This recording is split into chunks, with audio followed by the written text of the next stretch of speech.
I welcome you to my channel. Subscribe and listen to my new stories every day. David had always believed in grand romantic gestures, the kind that made life feel a little more like the movies. So, when the idea struck him to surprise his wife, Jessica, with a bouquet of her favorite flowers, an eclectic mix of wildflowers and roses, he didn't hesitate.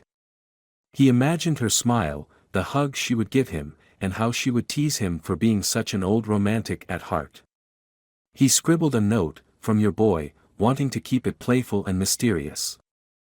It was a sunny Thursday afternoon when the courier rang the doorbell.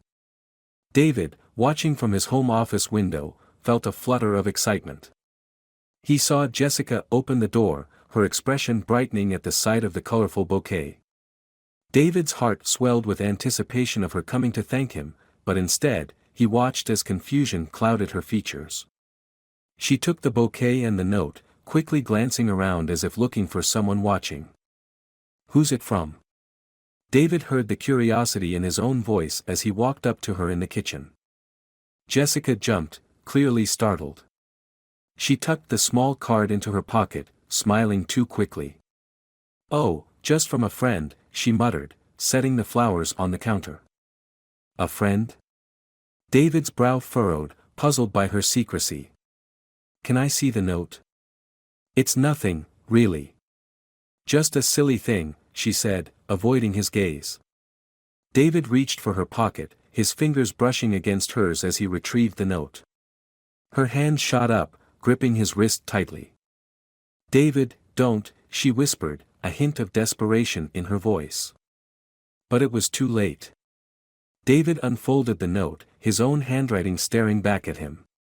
Confusion gave way to a sinking feeling in his stomach. Why would she lie about something so trivial? "I don't understand, Jess." "Why did you lie?" he asked, the hurt clear in his voice. Jessica sighed, her shoulders slumping as she looked anywhere but at him. I thought it was from someone else," she admitted, her voice barely above a whisper. "Someone else? Who?" David pressed, feeling the ground shift beneath him. She was silent for a moment too long. "I've been seeing someone," she finally said, her voice breaking with the weight of her confession. David felt as if he had been punched in the gut. His mind raced, heart thudded painfully against his ribs.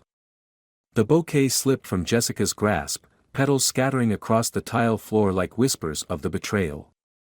"I can't believe this," David managed to say, each word laced with disbelief and pain. "How could you?" Jessica reached out to him, tears streaming down her face.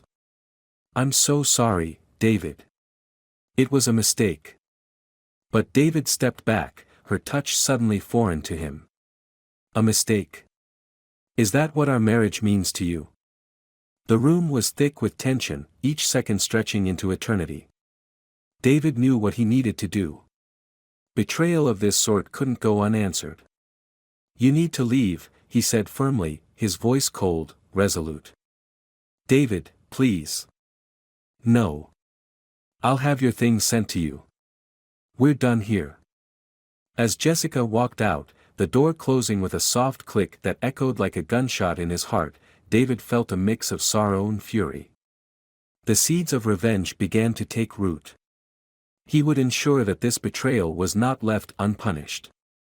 He didn't know how yet, but one thing was clear: David's life would never be the same again. The house felt eerily quiet after Jessica's departure. The absence of her presence left a palpable void, filled only by David's swirling thoughts of betrayal and his rising determination for retribution. He wandered through the empty rooms, each corner a reminder of a lie lived too long. The initial shock was giving way to a cold resolve. David knew he couldn't let this go. Not this. Not without a fight. By evening, he sat at his desk, the glare of the computer screen illuminating his determined face. He began researching, digging into anything he could find on infidelity, legal proceedings, and ways to expose an unfaithful partner. The more he read, the more his plan began to take shape. He would not only divorce Jessica but ensure she felt the sting of her actions publicly and legally. The next morning, David made his first call. "Tom, it's David. I need your help with something personal. Can we meet?" Tom, an old friend and a private investigator, was quick to agree. They met at a quiet cafe, where David laid out everything. Tom listened, his expression grave.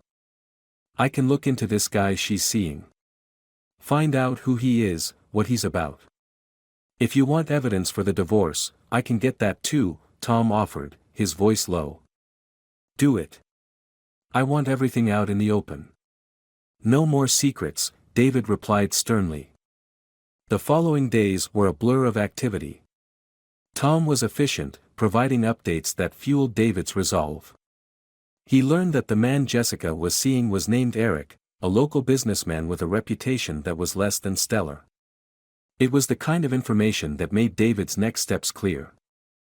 David's next call was to a lawyer. He explained his situation, his voice steady, betraying none of the turmoil inside. The lawyer, a seasoned professional in family law, advised him on the best strategies to protect his assets and reputation. "We'll file for divorce on grounds of infidelity. I'll need all the evidence you can provide," the lawyer explained. David nodded, feeling the weight of each step he took. But there was no turning back now. He arranged for another meeting, this time with his financial advisor, to ensure that his assets were secured and that Jessica would not leave their marriage with more than the law allowed. Amidst the whirlwind of legal and investigative actions, David also faced the personal upheaval of explaining the situation to mutual friends and family. Each conversation was harder than the last, his words painting the stark reality of his crumbling marriage. "I just found out about it," he told his sister over the phone, his voice tight with controlled emotion. "Yes, we're getting a divorce." The network of relationships he and Jessica had built together over the years seemed to fracture with each revelation, with some siding with him, while others withdrew, uncomfortable taking sides. By the end of the week, David had set his plans in motion, each piece falling into place like a dark puzzle.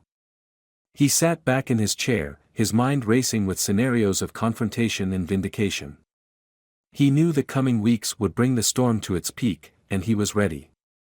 Ready to face Jessica, ready to expose Eric, ready to reclaim his life. The betrayal would not define him, he would redefine the terms of its aftermath. David stood outside the cafe where he had arranged to meet Jessica for the final showdown. The morning was brisk, the air tinged with the scent of rain, mirroring the storm brewing in his heart. As he watched her approach, his jaw tightened. This was the moment he had been preparing for, the moment of truth. "David," Jessica greeted him, her voice cautious, her eyes searching his for any sign of the old warmth.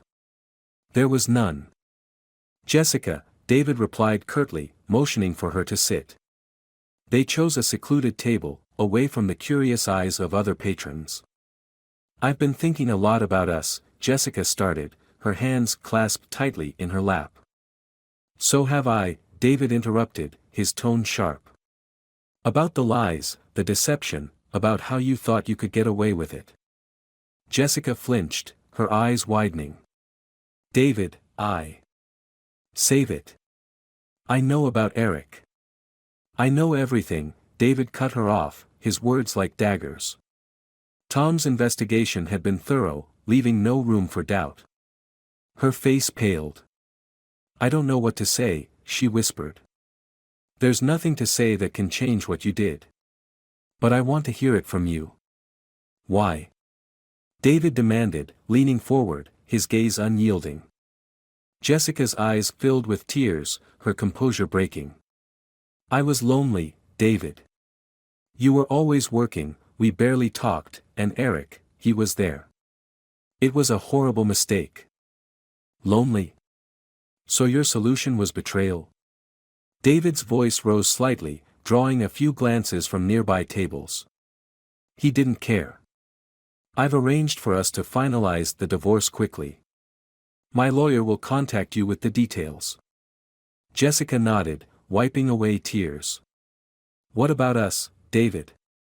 Is there no chance?" "No chance," David said firmly.